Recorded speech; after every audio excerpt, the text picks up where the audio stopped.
สันลอยขับยาวกว้างใหญ่สุดดาทุ่งนาดีแสนวีลินเมืองเกิดเป็นเฮาหาดยานไกลมาหึงหน้าเยาดินหือไว้ยามในปีเจ้าทิ้ง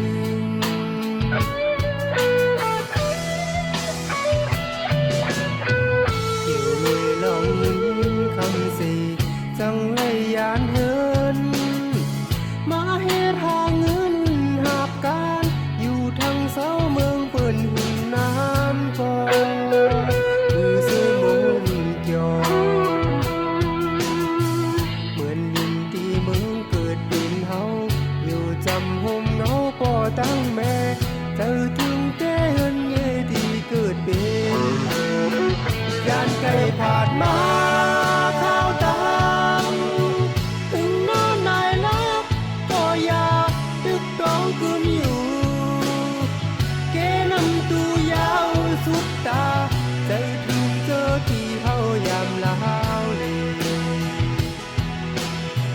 แผ่นดินเกิดเมืองแสนวีเป็นเจิงหือยันในคือหันตี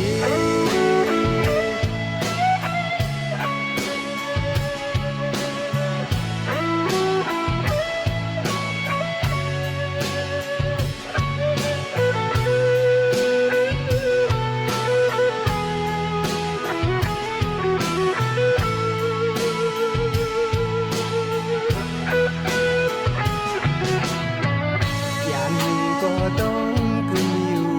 คือหอนจางลืมเวงกึกปืนเมืองเกิดเป็นสันลอยขับยาวกว้างใหญ่สุดดาทุ่งนาดีแสนวีลินเมืองเกิดเป็นเฮาอาจยานไกลมาหึงหน้าเยาเป็นหือไว้ยามในปีเจ้าถึงยานไก่ผ่านมาข้าวตางถึงนอนนายลักก็อยากอ่านคืนปอกอยู่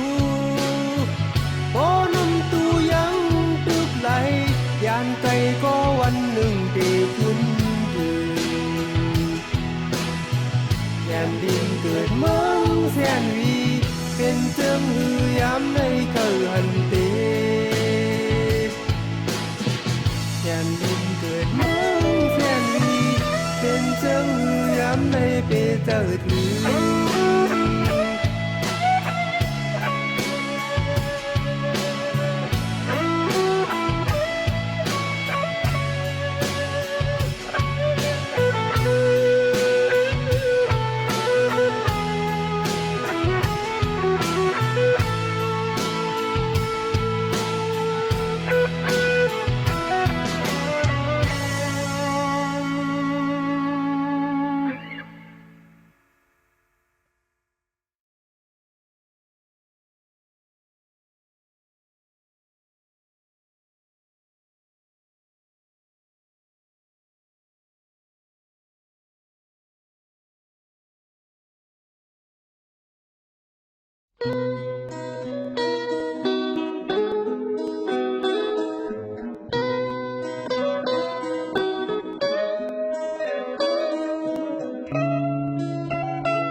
จานไปกันสักก็มีข่าวดื้อ